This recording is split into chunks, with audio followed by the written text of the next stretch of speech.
Well, it looks like we can hold off on the era of Gordon Ramsay being the head coach of the Buffalo Sabres for a little while at least, because the era of the Beer Saber has arrived, and as of one game, the Sabres are undefeated in that era.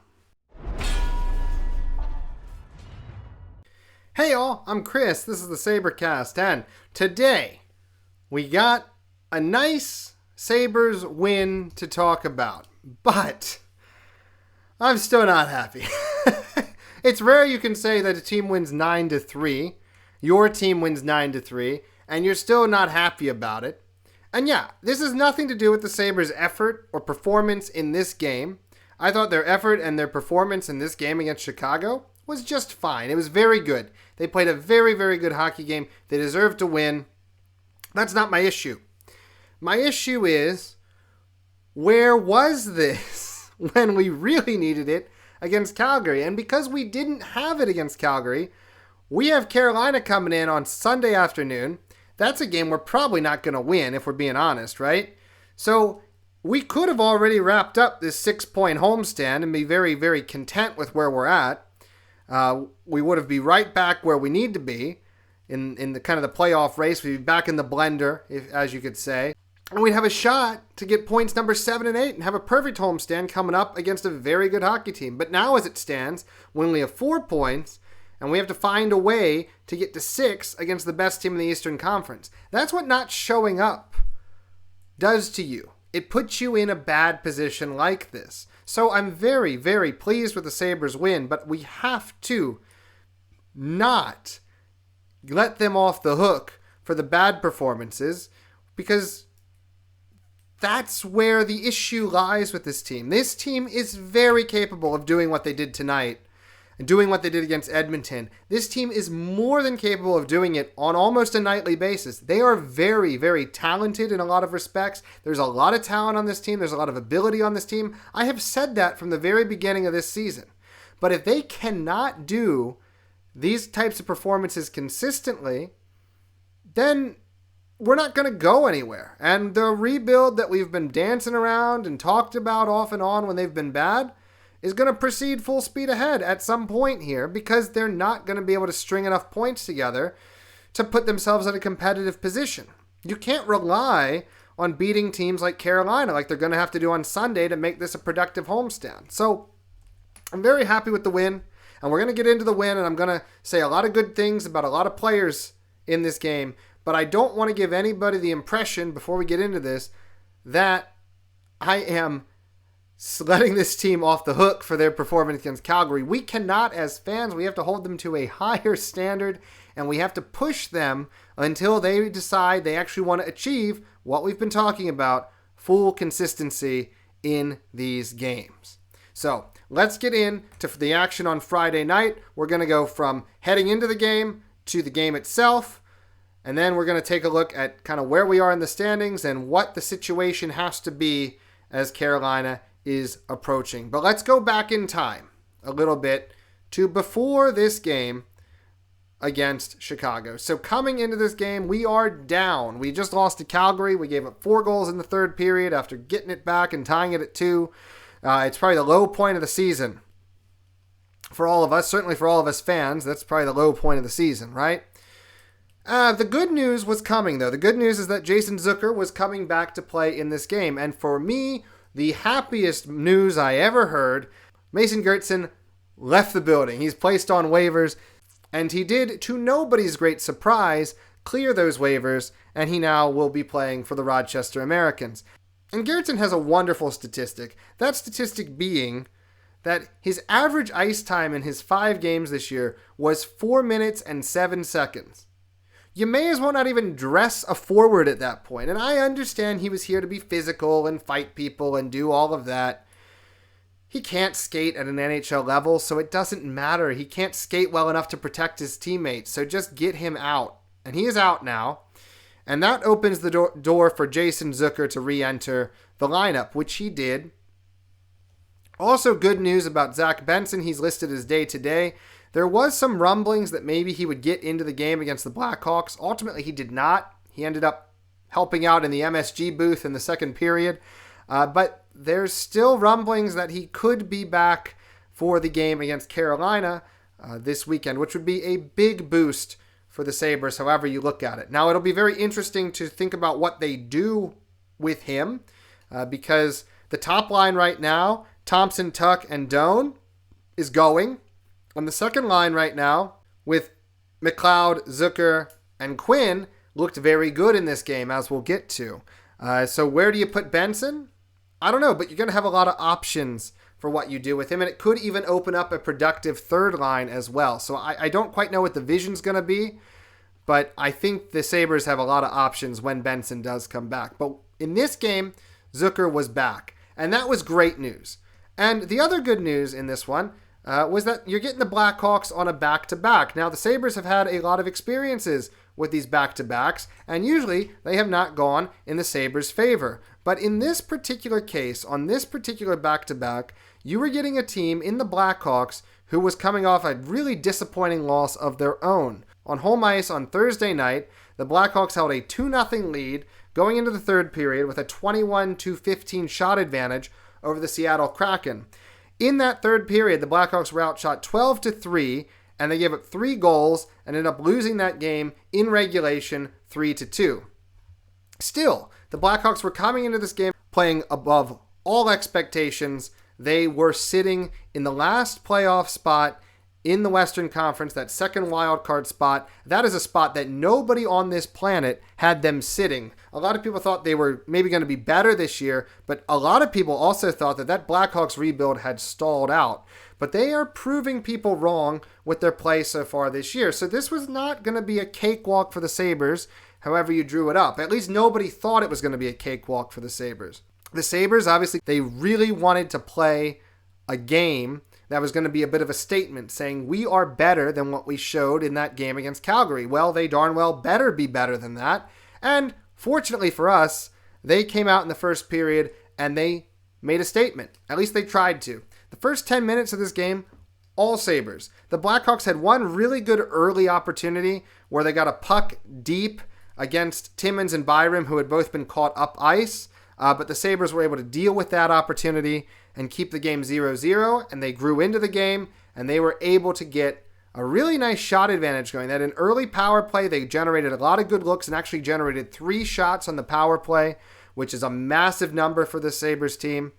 And then from there, at a certain point, I believe they held even an 8-2 shot advantage fairly early on in this game. And then as it progressed in the first period, the only thing missing was a goal. And they would get a goal as Josh Doan would get his 6th of the year. And this was a good team play altogether. So you had Tage Thompson, who's able to put the puck on net, near to the net, and he's able to get his own rebound. The puck goes behind the net. Tuch is able to get there. He's also crashing the net, so Tuch is there, gets the rebound, pushes it behind the net, then from behind the net gets it to Thompson. Thompson wraps around to the circle. Now the thing with Tage Thompson is he magnetizes defenders, and when you have an undisciplined defense like the Chicago Blackhawks or the Buffalo Sabres for that matter, it draws people to the puck. And this was a case where almost everyone went out a little bit as they were all drawn to the puck, and Doan was able to take his chance. He had the perfect opportunity to sneak down low into the house on the opposite side of Soderblom. Thompson was able to get a really nice pass down low. Doan had all kinds of time. He was able to get a shot in. Soderblom makes the initial save. Doan finds the rebound, puts it in the back of the net to give the Sabres a 1-0 lead. So a good start there for Buffalo for sure. But the good start would balloon into a great start less than 2 minutes later as Jason Zucker, in his first period back from his 10-day illness, he lost a lot of weight, he was bedridden, but you couldn't tell it here as the Sabres were able to take a takeaway, a turnover by the Blackhawks, a D-zone turnover, and turn it into a goal. This is a really nice play by Rasmus Dahlin. He's able to use his stick to deflect the puck, keep it back in the zone, break up the Chicago Blackhawks breakout, and from that loose puck, Jack Quinn is able to pounce on it, and Jack Quinn is then able to take the puck down low. He draws the defense to him. The defense is magnetized to the puck. Zucker's able to get a little bit of space, and he makes no mistake as he put it in the back of the net to give the Sabres a 2-0 lead, 15-19 gone in that period. And then, if that wasn't enough, the Sabres would find yet another goal. This time, 17:33 gone in the period on the power play. This time it would be Bowan Byram. And for me, this is not only a great pass by Alex Tuch, but this is an absolute failure on the part of the Chicago Blackhawks penalty kill. Because what ends up happening is the Blackhawks get 3 guys trapped on this side of the ice. So you have Doan, McLeod, and Tuch on one side of the ice, and that draws 3 Blackhawks over to that side of the ice. And, you can't really blame them. That's a pretty lethal group of players.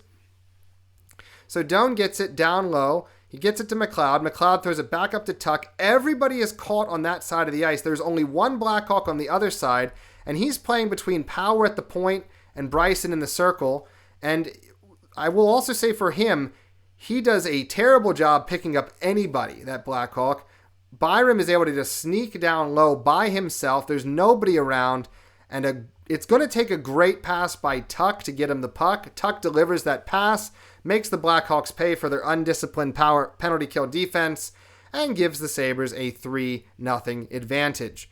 So at this point, Buffalo Sabres fans, I don't know if there was any single one of us who were thinking that the Sabres were going to win this game still. Even with a 3-0 lead, with UPL in net, were any of you convinced that the Sabres were going to see this one out with little difficulty? I certainly wasn't. I thought, this is still a dogfight. And those feelings were promptly brought to the fore as less than a minute later, Tyler Bertuzzi would find the back of the net for the Blackhawks to cut it back to a 2-goal game. And this is a goal that is courtesy of UPL's rebound control and also Samuelsson and Timmins not being able to get the puck out from the front of the net. So what happens here is there's a shot in from the point. UPL gives up a big rebound to the boards, and then from there, Bedard's able to get the puck to Rinzel. Rinzel gets a shot away. UPL gives up the rebound down low. It's a pretty sizable rebound, but it trickles out kind of slowly. Timmins and Samuelsson are not able to find the puck. Tyler Bertuzzi jumps on top of it and puts it past UPL to give the Blackhawks, to get the Blackhawks back into this game a little bit, cuts the score to 3-1 in favor of Buffalo. If it weren't for that goal, it really would have been a completely outstanding period for the Sabres. They outshot Chicago 15-1 in the first period, and they held that 3-1 lead. But in the back of our minds, right, we were thinking the Sabres are one bad period away from being down or tied in this game. I mean, we've seen it enough. We were not comfortable in that first intermission, I can tell you that. But Ryan McLeod would endeavor at the start of the second period to make us a little more comfortable. The start of the second was very back and forth, a little bit of chances for both teams, but Ryan McLeod was able to find the back of the net, 5:42 gone. This is a really nice play. Zucker has it behind the net on the back wall. There's a little bit of magnetizing that happens as Zucker has a defender on him, and then a forward decides to break towards him. And then McLeod has really good vision to find the soft spot of the defense there in the inside of the circle, entering into the house.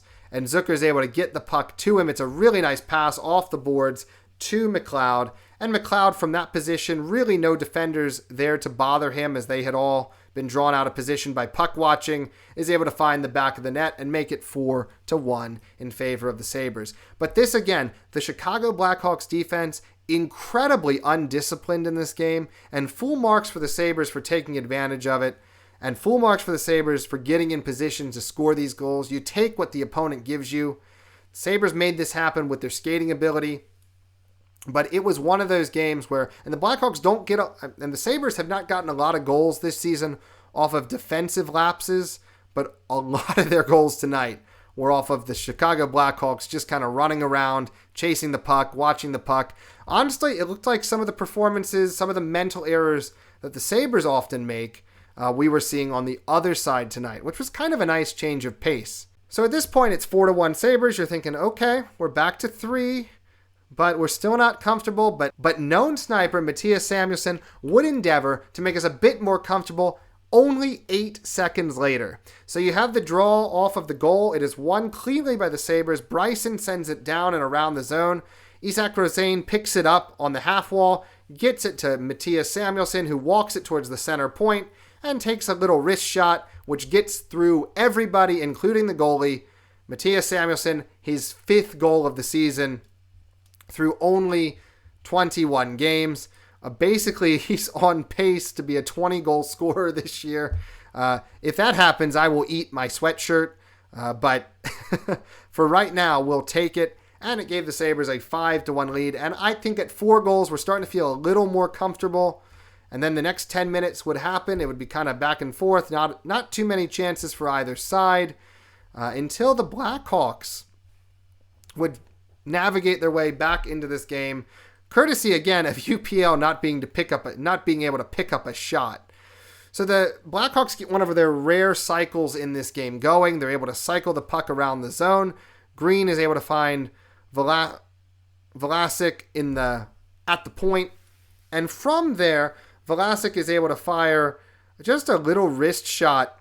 And UPL is a little screened on this one, but not screened enough not to make the save. The puck is not deflected. It doesn't change direction, but this wrist shot gets past UPL, and it cuts the lead back to 3. And again, I think all of Sabres Nation was like, if they get one more goal here before the end of the period, get it to 2, we're in serious trouble. And especially because UPL hadn't looked that good and he hadn't faced a lot of shots yet. About a minute later, that fear would almost become reality as Connor Bedard walks in on a breakaway. And this is really the save of the night, as UPL is able to get his pads down and beat him.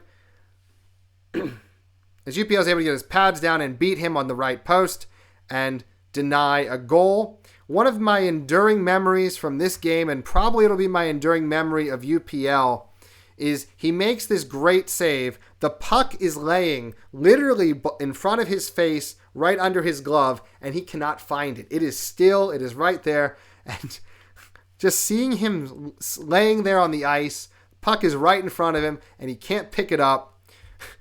For me, that sums up UPL's season. But a very nice save in that situation, which I think was really the dagger in this game, particularly coupled with what would be the next goal, which would come a little, maybe about 2 minutes after that denied breakaway. And this is the real, and we've talked a lot about the Blackhawks' defensive mistakes, but this was a goal that the Sabres earned.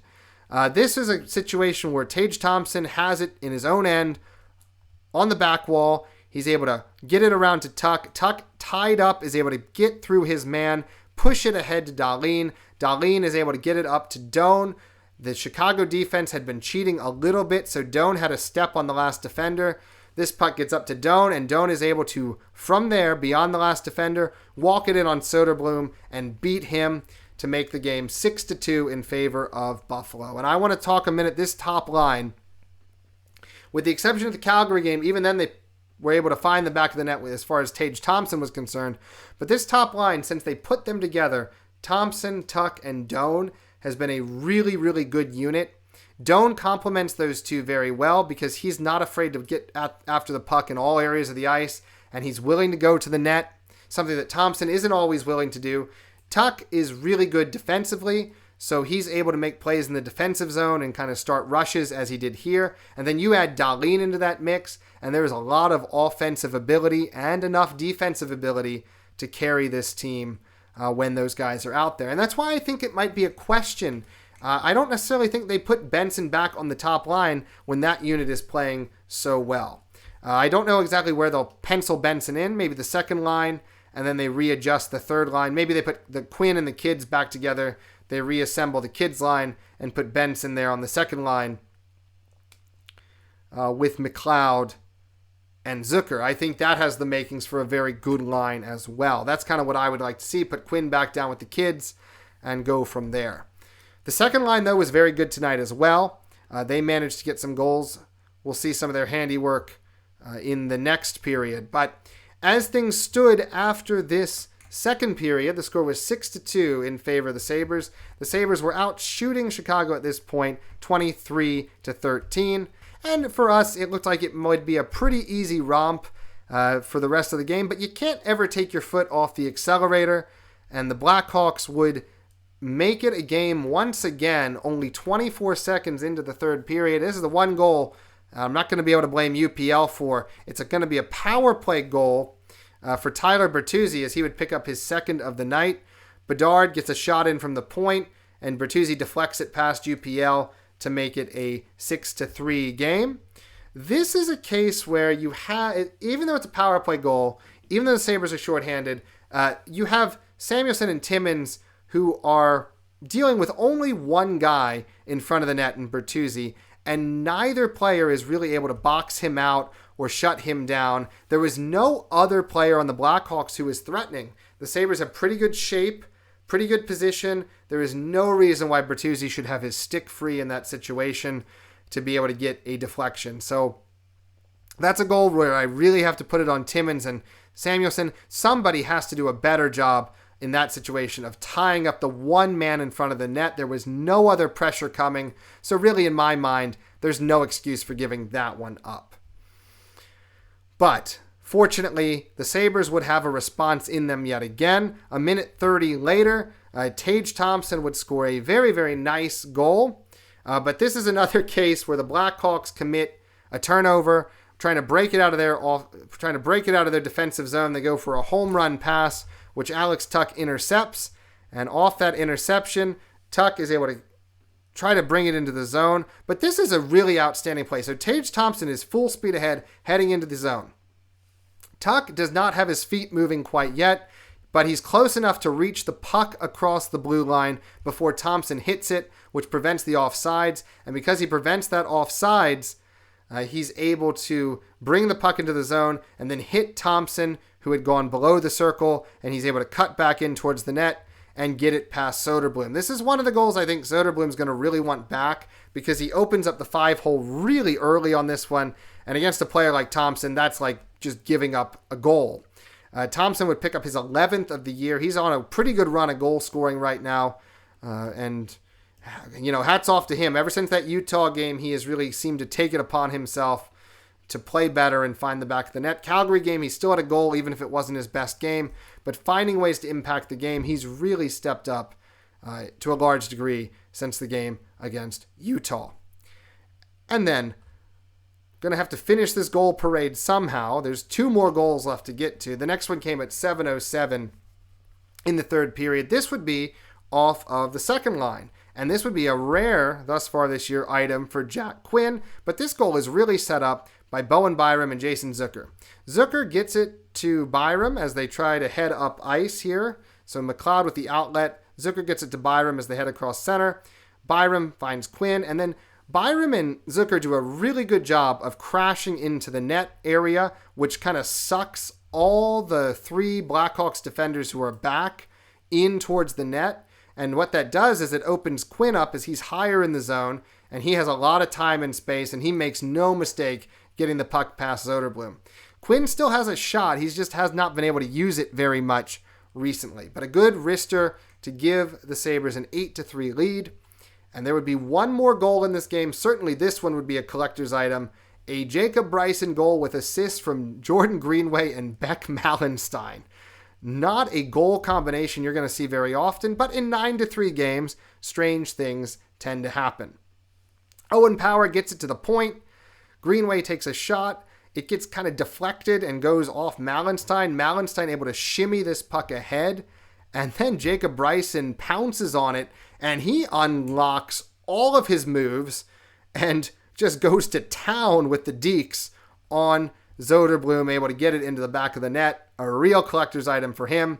And that's where the game would end, with the Buffalo Sabres taking it home 9-3. A lot of nice goals in this game.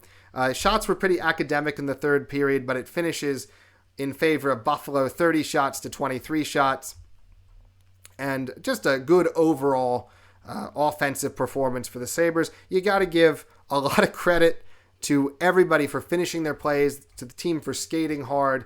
One thing I really liked about their performance tonight, they brought the puck through the neutral zone with support. It wasn't the long home run passes we saw in the bad moments against Calgary. When this team plays well, they're supporting each other through the neutral zone. They have organized breakouts. They aren't going so fast. They're not trying to hit breakaways, but they're getting through the neutral zone with support and with speed. Absolutely critical to their success. When they're not playing well, they're trying to hit on those home run passes, and that really sabotages their chances of being successful offensively. So really happy with the way they maneuvered the puck through the zone in this game tonight. If we take a look at the macro statistics, again, the Sabres won in the shot department 30-23, and for the first time this year, the Buffalo Sabres have won in the faceoff department as well. Tonight they won in the faceoff department 59.3% to 40.7%. This would be their first faceoff victory of the season, which would move them to 119-1 in the faceoff department, their record for the year. Power plays for both sides tonight. Both teams were 1 for 2. Really did like the Sabres power play. They generated 3 shots on their first power play, and they got a goal on their second power play. Compared to the Calgary game, the movement was better. It was much more like the Edmonton game. They moved the puck around, they moved their bodies around, and they created more chances. They gave the defense problems. They sucked Blackhawks away from where they needed to be. They got them out of position. Now, the Blackhawks helped by being so willing to go out of position, but that's what a power play needs to do. They need to make guys uncomfortable, and the Sabres presented enough movement tonight to do that. In terms of hits, the Sabres out-hit the Blackhawks 19-13. The Blackhawks are not a physical team whatsoever. Calgary really took it to them in their game earlier this week. In terms of block shots, the Blackhawks had 17, the Sabres had 14. That's more a volume issue there. I think if the Blackhawks had more shots, the Sabres would have had more blocks. But the real story of this game is told by the giveaways. The Sabres had 14, which is still more than you would like, but the Blackhawks had 24 giveaways in this game. Very difficult to win when you give the puck away 24 times, but full credit to the Sabres, who had 8 takeaways in this game. So one of their best performances defensively of the season in terms of generating takeaways. The neutral zone defense was back to what it needed to be, back to what it's been when they've been successful. Honestly, a lot of what the Sabres did tonight was really good hockey, good skating, good support through the neutral zone, good neutral zone defense. They didn't have a lot of opportunities to possess the puck in the offensive zone, but they could take the puck to the back wall and they could generate chances. It was very simplified. They were trying to get pucks on net, but I think that's the way they have to play. An overly complicated offense is not going to help the Sabres. They need to attack with support. They need to get the puck down low, and they need to generate shots off of that. And I think they did a really good job of it tonight. You'd like to see the shot volume maybe a little higher. 30 is pretty good, but a game like this where you really controlled the flow of play, you'd like to see them come away with maybe even like 35 or 40 shots. Although in a game like this, you had 35 or 40 shots, you might have had like 11 goals. So not going to complain too much there. So, I mean, it's a really good performance, but you want to just say the frustrating thing is they can't do this consistently. And the 9 goals is 9 goals. That's not going to happen every night. But the things I just talked about, the good neutral zone support, the good neutral zone defense, getting the pucks down low, generating offense off of those opportunities, generating offense off of good carries into the offensive zone, and getting offense off of pucks down low, which is what they did tonight. They can't consistently do that. When they are in a game where they feel superior, they try to take the easy way out. Until they stop doing that, until they achieve what we've been talking about on this channel, that full consistency, I'm still not going to be able to buy into this team. They can do this game as much as they want. They can have as many 9-3 wins as they want. But the bottom line is, this game does not cancel out the Calgary game, because if you win that Calgary game, you're in tremendous shape right now coming off of this one. This game helps, but the only way they cancel out that Calgary loss is to go beat Carolina, which is going to be really, really tough. As far as individual performances in this game, you got to start with the top line. You got to start with Alex Tuch, of all people. He didn't have any goals, but he had 4 assists in this game tonight. He set up a lot of plays from the sidewall. He set up plays going down low. He set up plays on the rush. He just set up a lot of offense tonight. And yeah, 4 assists. Yeah, we'll take that any time. He also had time shorthanded and time on the power play. He ended this game with a shot, a hit, and a takeaway, also 2 giveaways, but we can forgive that on a 4-assist night. Also on the top line, you had Josh Doan. He ends up with 2 goals. The thing about Josh Doan is he's always going to give you the same type of game. He might not always score, but he's always going to get to those areas and generate opportunities. If you can hit him, he's going to score. Tonight he had 4 shots, and he had a takeaway. Just a really good performance by Josh Doan. He deserves the 2 goals, and it's nice to see him get those goals. And he's continuing to put up good offensive numbers for this team. I'd like to see him continue on the first line, though with Benson coming back, there could be some more movement. We will see how it goes from there. But wherever Josh Doan ends up, he tends to play pretty well. But I would prefer to keep Tuck and Doan together as much as possible because I think they complement each other really, really well. But at the same time, you could say the same about Tuck and Thompson, who also is benefiting from playing with Tuck at the moment. Tage, or Rage Thompson, as he deserves to be called tonight, ended up with a goal and an assist. He had 4 shots. He had 2 hits, and he was pretty good in the face-off circle, going 8 for 13. It was another really good game by him. He was in control. He was skating all over the ice. He didn't have a giveaway. He was able to play well in his defensive end. He generated offense off of his defense, which was really nice to see. He didn't get credited with any points, but on the second Doan goal, he really did a nice job to get that play started from a defensive position to get that puck up and around the zone. So pretty happy with his performance. As I said, since the Utah game, he has been performing much better. So hopefully he continues to keep that going. I've been very hard on this player, Ryan McLeod, this year for his poor face-off performances. Tonight he was 13 for 20, so finally in the positive. He had a goal and an assist, a really nice goal on a pretty good offensive play. He is also out there for power play time and penalty kill time. He ended the game with 3 shots and a takeaway. Also had 2 giveaways, not great, but that will happen. We're not going to get down on anybody for the giveaways tonight near as much. Another forward we have to talk about, Jason Zucker, obviously coming back from illness, picked up a goal and 2 assists his first game back. I think he brings this team a level of professionalism and calmness. He is a good veteran presence to have. I don't know how vocal he is. I don't know if he's a guy who's going to hold folks to account, but he's a nice veteran presence to have on the ice. He gets things done. He just shows up on the score sheet.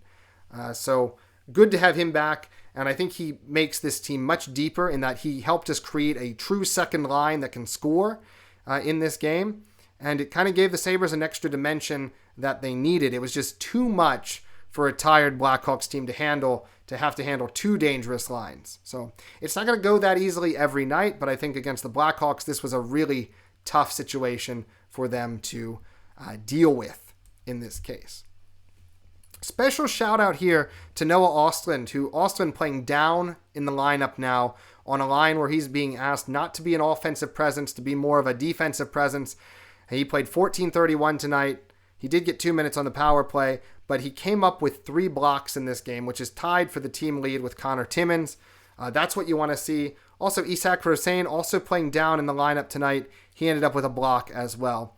For those 2 players, I think if there's going to be a guy sent down when Benson comes back, probably it's going to be Rosén in my mind. I think it should be Rosén. And that may be surprising in that he's been the better scorer, pure scorer.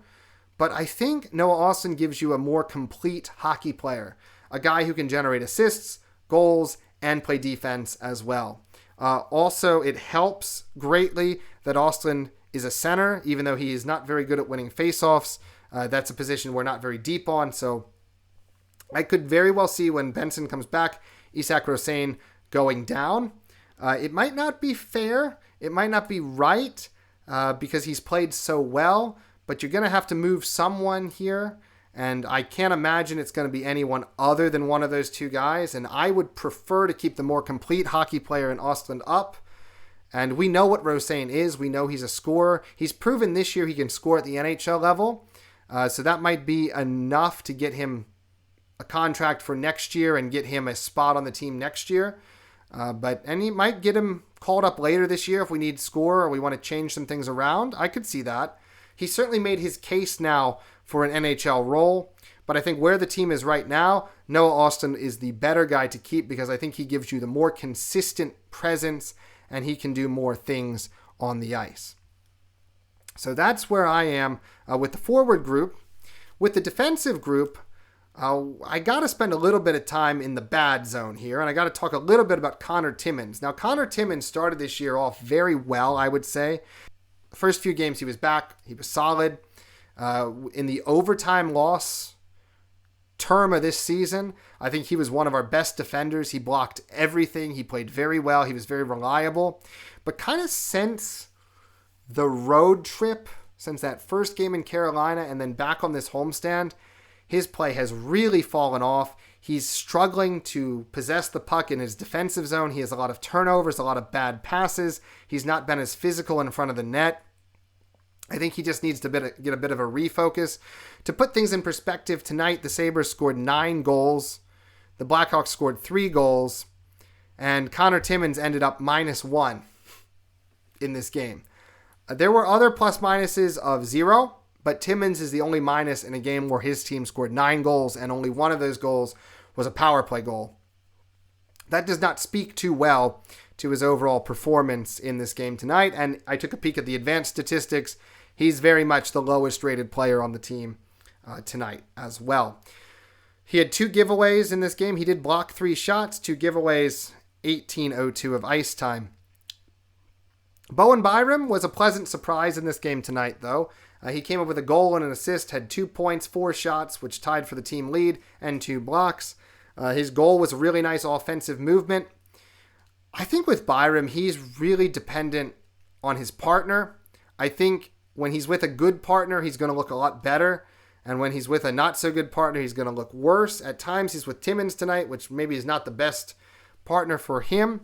But he's able to do well. I think with Byram, you really want him paired with a more defensive defenseman so that he's free to pursue his offensive goals. I think when you ask him to do both or play as a defensive defenseman, he kind of can get confused a little bit, make more mistakes, get caught out of position. But I think tonight he was a bit better after the early shift. Fortunately, he avoided injury. He went into the boards pretty awkwardly and by his shoulder. It looked really bad. But fortunately, he was okay when it was all said and done. Also got to give a props to one Mattias Samuelsson. He led the team in ice time in this game tonight, 24 minutes, 33 seconds. He's also a known sniper, as we all know, with picking up his 5th goal of the year. He's on pace for 20, which is unbelievable.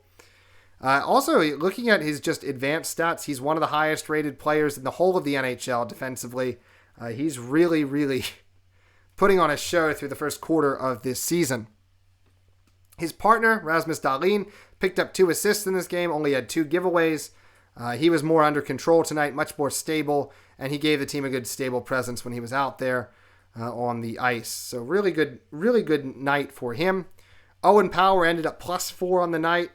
He was kind of invisible out there, but you know what? When Owen Power is concerned, I think invisible is great for him. If you're not talking about a defender, it means they're not screwing up. So if we're not really talking about Power, we didn't really notice Power, that's a tremendous night, I think, for him. And then, of course, Jacob Bryson picks up a goal out of the sky and has a 2-point night as well. Not bad for a 7th defender who has now been pressed into 6th defenseman duties. Look, Jacob Bryson's not the best defenseman in the world. He's probably not an NHL quality defenseman, but he can come in and he can give you enough of a performance. And if you're looking at it's either going to be Bryson or Metsa, I'd still rather a Bryson out there than Metsa if those are your 2 choices.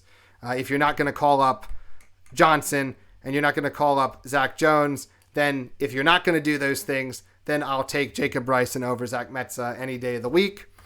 So can't complain too much there. So the one other performance we have to look at is in goal. UPL gave up 3 goals on 23 shots. Look, not a great performance. I think 2 of those goals were on him. The first goal because of a lot of rebounds. That's maybe 50-50 him in the defense. The second goal totally on him. Not able to see the puck. Still not able to pick the puck up. He has at least 1 goal every game that gets past him where he's unable to pick up the puck. That has to stop. And then it also begs the question, like, where is Alex Lyon? Of course, Lyon was the starter for the Lions share of the games early in the year. And then, he started to fall off a little bit. He played a really good game at home against Utah. And then they went to Carolina and he played all right. And then They had the game in Colorado where he played like 3 minutes, gave up 2 goals, was pulled, and that's all we've seen of him since the first road game against Carolina. It's a wonder if they're going to give him the start here against Carolina, or if they're going to go with the guy who won in UPL, or if they're going to go back to Colton Ellis. Who really knows at this point? Lyon was the backup tonight for UPL. There may be some kind of rotation going on, or maybe they're just saying if a goalie wins, we play him the next night, try to get some vibes going that way. It's going to be interesting to see who is in net against Carolina on Sunday afternoon. So that's where the team's at.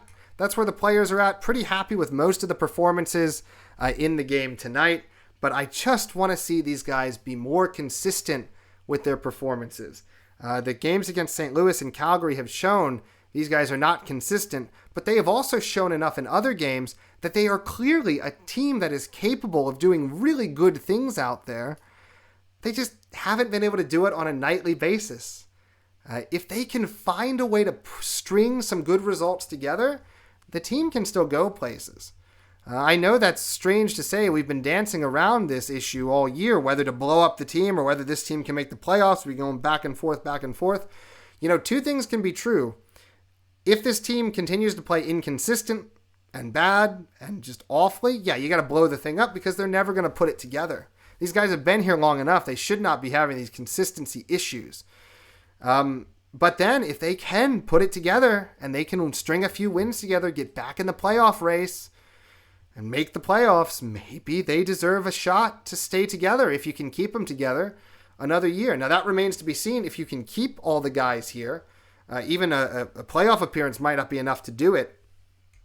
But if you can show some serious progress, maybe there's a shot. So once again, it's on the guys to try to put it together, but we have given them enough opportunities until they show us something special. 9-3 win over the Chicago Blackhawks is great, but it is not enough to move the needle for most fans. It's certainly not enough to move the needle for me. Now, if they come out and they beat Carolina with a really good performance, I might start to believe again, but right now, I'm still out on whether this team is going to be a good competitive playoff team for the rest of the year. So that's where I am mentally right now. But if you look at the situation from a kind of standings perspective, it's not the end of the world here for the Buffalo Sabres. There's a lot of opportunities still to get back in it. The only other Atlantic Division team that was in action on Friday night were the Boston Bruins, who took out the LA Kings on the road 2-1 in overtime. And that leaves them at the top of the division yet again. So we'll go through the whole division, and it's going to be very clear that the Sabres are not out of anything just yet. Currently, the Sabres sit, of course, in 8th place in the Atlantic Division, 20 points through 21 games. They're 8-9-4. They're currently still the only team in the Eastern Conference below 500, which is a shame.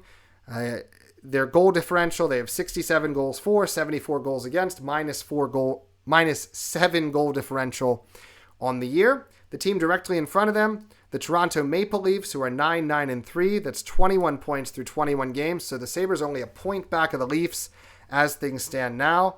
The Leafs are coming off that overtime loss against Columbus.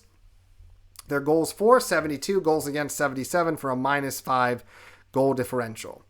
The Leafs have really struggled on the road, just like the Sabres. They are 1-5 on the road this year.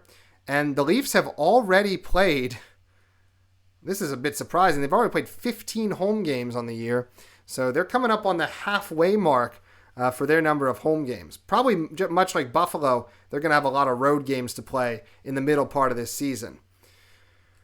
Number 6 is the Montreal Canadiens, who have really fallen from grace. Remember, they were far and away the top team in the division just a few weeks ago. They currently sit in 6th with 23 points through 20 games. Their last 10, they only have 3 wins, and their goal differential is exactly the same as the Sabres, 67 goals for, 74 goals against for a minus 7 goal differential. And honestly, I think that is where the Canadiens are going to be. They had a really good start to the year, a lot of optimism, a lot of youth. But this is where the Canadiens' talent level is. I believe some of you may disagree, but they're very young, they're very inexperienced, and I just feel, again, this is a team with only This is a team that only has 5 regulation wins on the year. That is right at the bottom of the NHL. It's worse than Buffalo, actually. The Sabres have 6 regulation wins. They've won 5 of their games in overtime, and they're 0-2 in the shootout. They're 5-1 in overtime and 0-2 in the shootout. So, look, overtime's a crapshoot. They're getting by because they have a lot of good skill and skating ability in the 3-on-3. But again, only 5 regulation wins out of their 20. That's not sustainable. It might be enough to make a case to put them in the playoffs, but they're really, really struggling to come up with regulation wins right now. So Montreal may be going to be down here in this part of the division for a little bit. Florida is back moving up the standings here. They are sitting with 23 points through 20 games, 11-8-1. Goal differential is even, 59-59. They are 6-3-1 in their last 10, and they're deadly at home, 8-2-1 on home ice. On the road, only 3-6. So if you're going to get at them, you got to get at them when they are visiting you, because it's very tough to win down there. They don't play a lot of overtime games. They're 1-1 in the shootout, but 10 regulation wins for them on the year. The Ottawa Senators are in 4th place, 24 points through 20 games. That's actually a legitimate seeding. That's actually a legitimate spot. They'd actually be tied for first place if we went by point percentages. They are 5-2-3 in their last 10. They're making a case that they're going to be a playoff team again this year. They're hanging around the playoff spots as a wild card or maybe as a third team in this division. The team that has authored the best recovery to their season is currently in 3rd place. That's the Tampa Bay Lightning. They have 24 points through 20 games. They have the only plus goal differential in the division, 61 goals for, 57 against. They're 7-3 in their last 10. They've won their last 2. That's a team that is ascending, and that is a team with the talent level to sustain that ascent. I imagine they will be a top team in the division this year for sure. And I think that's one of the teams that's entering that conversation that will actually stay there. The second place team, the Detroit Red Wings, have 25 points through 21 games, 12-8-1. Their last 10, they're 4-5-1. They have a -5 goal differential. I don't think that's a team that's really going to be destined to stay up in the playoff places. I think they are falling back down. They play very well when Larkin plays well, but they're pretty much tied just to Larkin's performance. They don't have enough depth, I think, to sustain a true playoff push. So I don't really see the Red Wings as a playoff team. They've had a great start to the year, but I don't think they sustain it. I think you'll see the Lightning, Florida, maybe Ottawa pushing for that position as well. The Boston Bruins are up there in 1st place now, 26 points through 23 games. Their point percentage is only .565, which would actually put them in 6th place in the division if we were going by point percentage. They're a real mystery. They're 7-3 in their last 10. They've been able to win a lot of games. It's really tough to judge if the Bruins are for real or not, but I'm still sitting on them. They're not for real, and I think they're going to also fall back down the standings. And I believe you'll have the usual suspects, Tampa Bay and Florida, up there by the end of the year. The question is that 3rd place team going to be Ottawa or Montreal, or will Toronto get back up in there, or can the Sabres find a way to get back into that conversation? I think that 3rd spot, there's a lot of opportunity there for teams. But right now, Ottawa has to be the clear favorite. I think that 3rd spot in the division is going to be very important because I think it's going to be really, really difficult to get past the Met teams for those wild card spots. I think there's a real possibility the Met sends 5 teams to the playoffs this year. As things stand now, they have the 2 best teams in the conference in Carolina and New Jersey, and even the 3rd place team in that division would be in 1st place in the Atlantic, as the New York Islanders have 26 points through 21 games. And then you have Pittsburgh, 24 points through 20 games. Washington and Columbus, 24 points through 21 games. Even Philadelphia, with their 23 points through 19 games, would be right there with Florida in the Atlantic Division for 5th place there. So it's going to be very tough. I think Washington and Columbus and Pittsburgh's in that conversation as well, although Pittsburgh's only won 3 of their last 10, so they could be on their way down, are all teams that you could try to push into that last wild card spot. So if you're the Sabres, look, you're 8-9-4. You've struggled.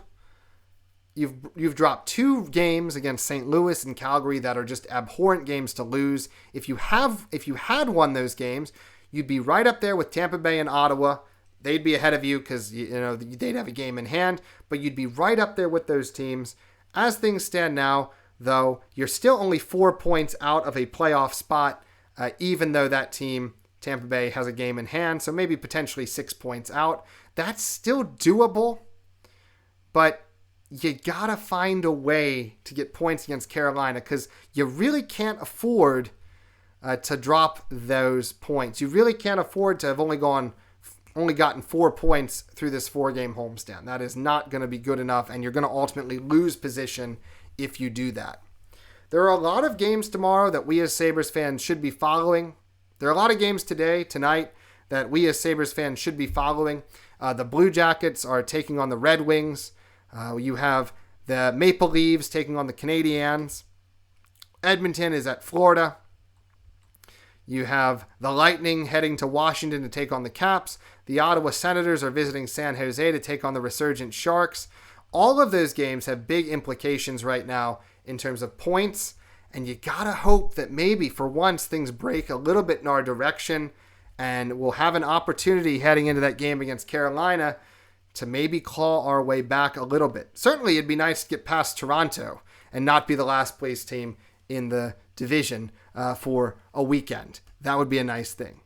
But it's going to be very tough. Obviously, Carolina is the best team in the conference. We'll preview that game. We'll have that preview out for you before the game on Sunday, so please keep your eyes peeled for that.